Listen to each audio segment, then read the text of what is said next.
রাষ্ট্রীয় সফর শেষে চীন থেকে দেশে ফিরেছেন প্রধানমন্ত্রী তারেক রহমান। এই মুহূর্তে শাহজালাল আন্তর্জাতিক বিমানবন্দরে আছেন সহকর্মী শফিক মুন্সি। বিস্তারিত জানবো তার কাছে। শফিক, সন্ধ্যা 7:45 প্রধানমন্ত্রী তারেক রহমানকে বহনকারী যে উড়োজাহাজটি সেটি এই হযরত শাহজালাল আন্তর্জাতিক বিমানবন্দরে অবতরণ করে এবং আমরা যে বিষয়টি এই মুহূর্তে আসলে দেখতে পাচ্ছি যে এই হযরত শাহজালাল আন্তর্জাতিক বিমানবন্দরের ভিআইপি লাউঞ্জ থেকে কিন্তু প্রধানমন্ত্রী সহ অন্যান্য তার যে সফর সঙ্গী যারা ছিলেন তারা কিন্তু এই মাত্র আসলে বেরিয়ে যাচ্ছেন। এবং আমরা যে বিষয়টি আসলে জানি যে মালয়েশিয়া এবং চীন সফরে বাংলাদেশ সহ এই যে দুটি দেশের দ্বিপাক্ষিক যে সম্পর্ক সেই সম্পর্ক এবং স্বার্থ সংশ্লিষ্ট নানা বিষয়ে আসলে আলোচনা হয়েছে দুটি দেশের প্রধানদের সাথে।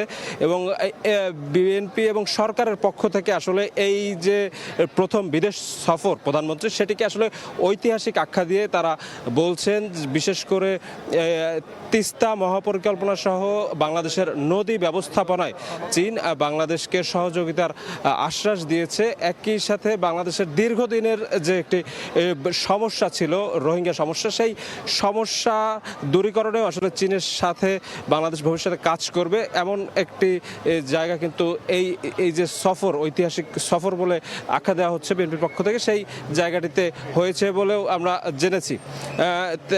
প্রধানমন্ত্রী সহ অন্যান্য যে সফর সঙ্গী যারা ছিলেন তারা আজ বিকেলে তাদের যে চীন সফর সেটি শেষ করে চীনের বেইজিং থেকে প্লেনে ওঠেন এবং সন্ধ্যা 7:45 এই হযরত শাহজালাল আন্তর্জাতিক বিমানবন্দরে অবতরণের মাধ্যমে এই যে ঐতিহাসিক 4 দিনের যে মাননীয় প্রধানমন্ত্রীর প্রথম যে বিদেশ সফর সেই বিদেশ সফরটি আনুষ্ঠানিকভাবে শেষ হয়েছে বলেই আমরা জেনেছি।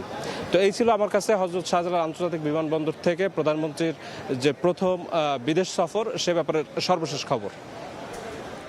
সরাসরি যুক্ত ছিলাম হযরত শাহজালাল আন্তর্জাতিক বিমানবন্দরে।